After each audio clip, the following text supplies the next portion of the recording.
Apakah untuk tahu jalan pulang ini harus hafal ayat? Harus hafal kitab suci? Harus hafal ribuan hadis? Harus hafal ini, hafal itu? Tidak. Tidak. Makanya di Quran sangat luar biasa ya, dikatakan seperti ini. Baik, kita lihat ayatnya. Ini Quran surat Al-Hijr ayat yang ke-29. Jadi bisa dibaca ya, surat ke-15 ayat 29. Maka ketika aku telah menyempurnakan penciptaannya dan aku tiupkan ruhku. Ayo kita pahami. Yang ditiupkan ke dalam tubuh kita ini bukan ruhmu. Ruhku, mirruhi.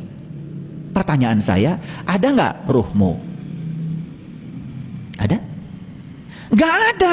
Karena yang ditiupkan ke dalam tubuh kita itu bukan ruhmu. Kata Allah, ruhku, mirruhi. Jadi siapa sesungguhnya dirimu itu? Ya, dirimu itu adalah ruhku. Stop aja sampai situ dulu.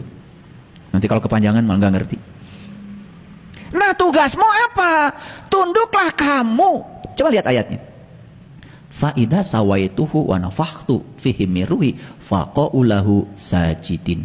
Jadi tugasmu adalah tunduk dan sujud kepada ruhku.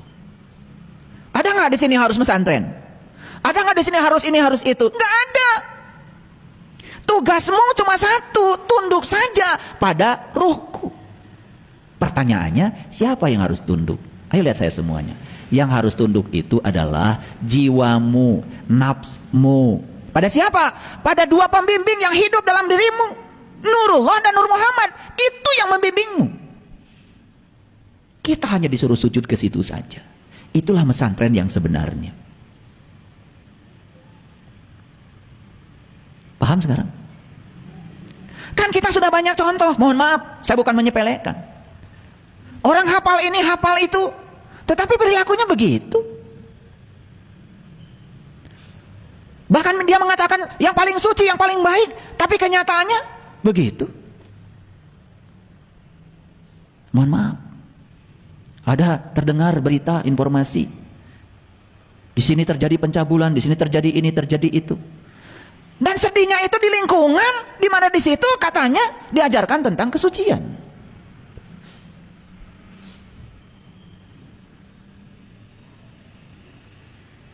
Jadi sederhana saja sebetulnya. Kalau ingin tahu jalan pulang, satu-satunya jalan pulang adalah sujudkan jiwamu pada ruhku.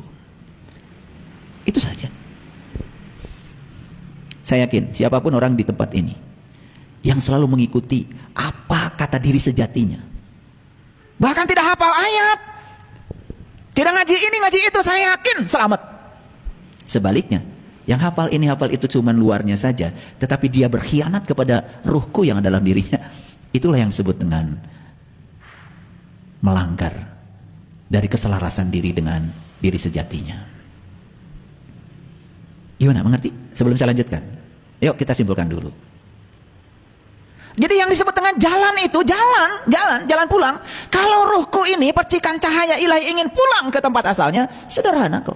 Jalannya turuti perintah ruhku yang membimbingmu setiap saat, setiap ruang dan waktu. Tidak pernah tertidur, tidak pernah terkantuk. Ikuti saja itu. Sudah, selesai. Dan saya yakin orang-orang yang selalu mengikuti dan tunduk sujud kepada ruhku yang ada dalam dirinya, gak bisa ini, gak bisa itu, gak hafal ayat ini, gak hafal ayat ini, selamat. Selamat. Nah, oleh karena